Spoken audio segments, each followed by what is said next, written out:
on a des verbes dangereux qu'on utilise en parlant de Joseph. Vous le savez, prédestiné à être au-dessus de ses frères, révélé par 2 songes qu'il avait eus. Il a vu des éléments des cieux, il a vu des éléments de la terre. Il a vu dans les cieux des étoiles, le soleil et la lune. Il a vu sur la terre les gerbes, n'est-ce pas, dans le champ. Il a vu tout cela en face de lui, se prosterner devant lui. Prédestiné à la gloire, prédestiné au règne, prédestiné à être sur un piédestal au-dessus de ses frères, même de ses parents. Et ce qui a été révélé par Dieu lorsqu'il habitait encore en Israël, il habitait dans la maison de son père, s'est totalement réalisé. Mais ce n'était pas un jeune homme ordinaire. Tous ses frères étaient comme lui. Ils avaient des destinées prophétiques particulières. Vous verrez cela à la fin du livre de Genèse et même dans le chapitre 30-31 du livre de Deutéronome. Dans Genèse, c'est leur père biologique qui prophétise sur eux. Dans Deutéronome, c'est Moïse, l'homme de Dieu, qui prophétise maintenant sur les tribus qui sont sorties d'eux. Mais Joseph était particulier parce que Dieu avait mis en lui un don spécial. Dieu avait mis en lui quelque chose de surnaturel. Tous pouvaient dormir, mais lui, lorsqu'il dormait, il pouvait voir le futur. Il pouvait être connecté avec le futur. Il avait un don prophétique, une grâce qui le permettait de traverser le temps et de voir ce qui allait prendre place dans le futur. Mais il le voyait dans des formes de paraboles, de métaphores, d'images, de codes. Quelqu'un peut dire Amen? Amen. Ce qu'il a vu s'est réalisé. Et puis la faveur de Dieu était avec lui. Il va en Égypte chez Potiphar. Il prospère. Ce qu'il fait prospère dans le management, l'organisation. Il entre en prison pareil. Et face aux panetiers et à les chansons, son don passe par une autre phase. Avant, il voyait les songes, comme on dit dans Joël, on dit, ils songeront des songes, ils verront des visions. Ils songeaient des songes. Ils voyaient des choses dans les rêves. Et à un moment, son don atteint une autre dimension. Où on voit maintenant Joseph, il a commencé à entendre le songe des autres et à les expliquer non seulement cela, mais à prédire ce qui allait arriver. La première fois, il a dit à cet homme de se souvenir de lui. Il avait dit ça. Cet homme devait se souvenir de lui. Il était censé le faire. On le voit gérer la prison. Et on le voit maintenant entrer dans les songes des autres pour les expliquer et les révéler ce qui allait se passer. Il a même fait avec le pharaon. Il allait même aller plus loin pour suggérer un plan de secours, un plan de sortie, un plan de riposte. Utilisons un terme plus ou moins commun. Hein? Une structure de riposte. Quand la famine viendra, voilà ce qu'il faudra faire. Écoutez-moi ce qui est un peu d'étrange ici. Après qu'il soit établi, il a avec lui l'anneau du roi. Il est établi, il se marie. Il commence à avoir des enfants. Il a Éphraïm, il a Manassé. La Bible parle de sa réconciliation avec ses frères. Et on dit maintenant quelque chose d'étrange. On connaît Joseph dans les histoires de révélation et de prédiction. Mais là, on fait mention d'une expression assez bizarre. On dit, quand l'intendant parle de Joseph, il dit, Joseph, cet homme qui a pris sa coupe avec laquelle il prédit, il annonce des choses futures. Il révèle ce qui va arriver. Et plus loin, on voit avec vous, vous et moi, vous voyez, comment Joseph lui-même parle et dit, moi j'ai le pouvoir, avec cette coupe, de prédire l'avenir. C'était quoi l'Égypte? Lorsqu'on dit Moïse a grandi, il a été instruit dans toute la sagesse de l'Égypte.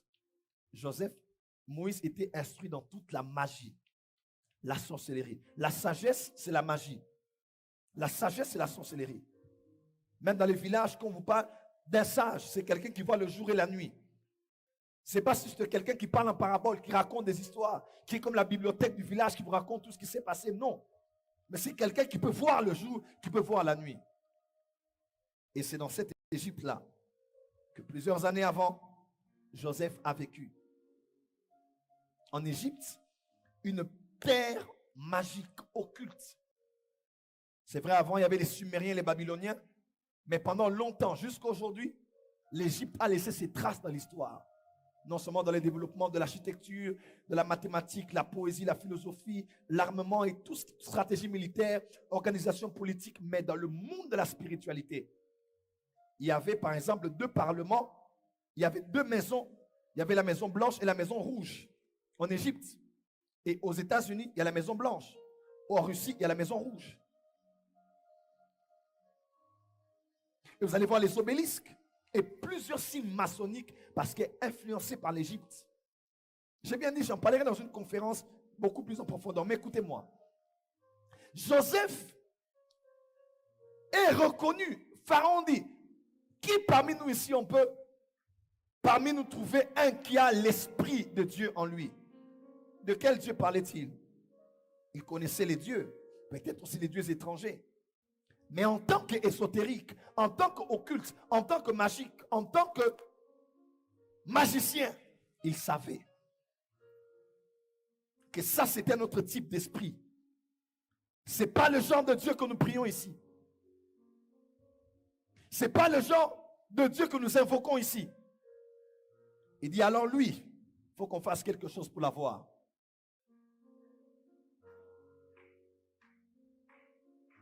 Et à part la prophétie qui s'est accomplie, Pharaon est venu, il a dit, je te donne tout ce que tu veux. Tu as le droit de vie ou de mort de qui que ce soit que l'on retrouve ici sur ce territoire. Et après qu'il se soit réjoui, Pharaon appelle le grand prêtre d'homme. Il appelle le grand prêtre. Celui qui était l'intermédiaire entre les humains et les esprits. Celui qui était intermédiaire entre le ciel et la terre. Intermédiaire entre le Nil et les hommes. Intermédiaire entre le visible et l'invisible. Il appelle cet homme qui parlait aux hommes et qui parlait aux esprits. Il parle à cet homme qui a eu des enfants avec une femme dans la magie et la sorcellerie. Il dit, prenez ma fille là, la plus belle.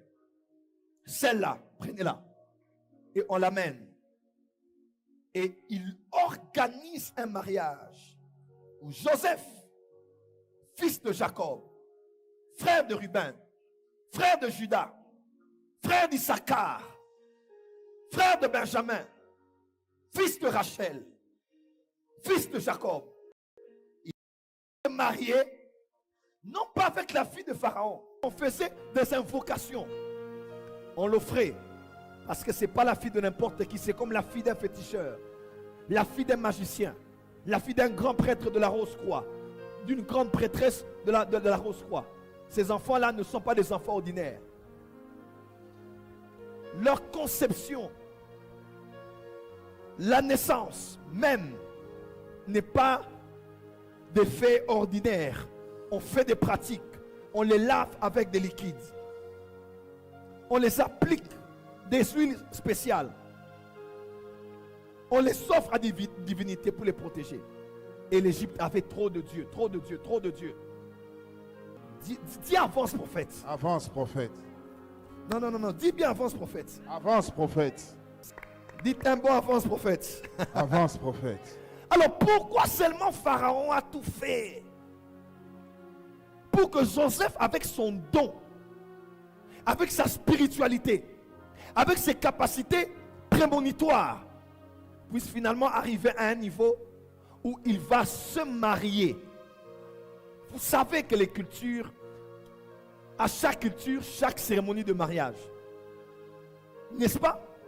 Vous allez dans les villages, les mariages se célèbrent autrement. Dans les tribus, différentes tribus ici au Congo, autrement. Vous allez aux Antilles, autrement. En Égypte, le mariage était autrement. Et Joseph se retrouve marié. On le change de nom dans sa carte d'identité. on enlève son prénom de Joseph. On lui met un prénom égyptien. On lui donne d'épouser la fille du plus grand magicien du pays. Tu sais pourquoi? Alliance d'initiation. Oh, tu n'as pas dit amen. Alliance. Tu n'as jamais vu ça dans la Bible. Mais Joseph, en se mariant à la fille du grand prêtre, en couchant avec cette fille, en ayant des rapports sexuels par lesquels ils ont eu des enfants, Joseph a été connecté à ce qu'on appelle l'alliance d'initiation. Joseph a été initié dans la sorcellerie.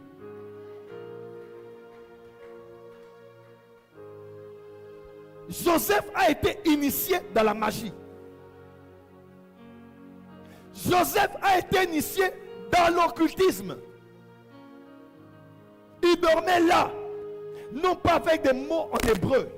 Il dormait là, avec des statuettes. Il n'avait aucun signe de son peuple là. Il était en Égypte. Il était dans le système. Et il s'est fait avoir. Accomplir les promesses n'est pas une mauvaise chose. Hein? Mais dans quel contexte? La seule manière de contrôler Joseph, de polluer son don, d'orienter autrement son don, d'orienter autrement ses capacités, c'était de le changer de contexte. Et on a contrôlé Joseph. On l'a maîtrisé. Écoutez ces expressions. Moi, un homme qui a le pouvoir de deviner avec la coupe. Cette expression était une expression profane et païenne qu'utilisaient les devins, les enchanteurs pour voir l'avenir. Même aujourd'hui, plusieurs utilisent des découpes pour prédire. La personne regarde, commence à parler à ta vie. Commence à parler, commence à prédire.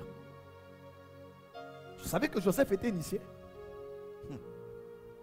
Et la Bible déclare, Joseph dit, avec laquelle je me sers pour deviner. L'intendant dit, nous le connaissons. La coupe là, quand il veut dire des choses qui arrivent, donc Joseph ne s'était pas arrêté à rêver. Il ne s'était pas arrêté à interpréter les rêves. Joseph commençait à prédire, commençait à annoncer, commençait à parler. Il prenait la coupe et il parlait, il parlait, il parlait et il parlait. Deviner en hébreu, ça veut dire ceci. C'est le mot Nachash. N-A-C-H-A-S-H. N-A. Nasha. Nasha. N-A-C-A. Pardon. N-A-C-H-A-S-H. Nachash. Dis avec moi, Nachash. Il dit, je prends la coupe et je nachash. Nachash en hébreu veut dire ceci. Pratiquer la divination. Nachash veut dire deviner. Observer les signes. Apprendre par expérience. Dire la bonne aventure. Prendre en présage. Nachash veut dire pratiquer la divination. Observer les signes ou les présages ou les augures. Enchantement, augure, voir, deviner ou observer les serpents. En théologie, on appelle une loi la loi de la première mention. Pour comprendre un mot et l'interpréter exactement, il faut voir la première fois où ce mot fut utilisé dans la Bible. On appelle ça la loi de la première mention. Quelle est la première mention de ce mot dans la Bible? Quand vous lisez la première mention, vous comprenez le contexte, vous allez comprendre au fait la pensée originelle et originale de Dieu pour ce mot-là. La première fois qu'on a utilisé le mot Nachash, écoutez le contexte. Laban a dit à Jacob, Genèse 30, verset 27. Laban lui dit, puis-je trouver grâce à tes yeux? Je vois bien que l'Éternel m'a béni à cause de toi. Je vois bien. Donc, quand quelqu'un dit voir, toi tu penses que c'est voir. Dans la version Souraki, il est écrit ceci. Je vois de manière occulte. Je vois de manière occulte. Malasso Katiabase. Amen. De manière occulte que Dieu m'a béni à cause de toi.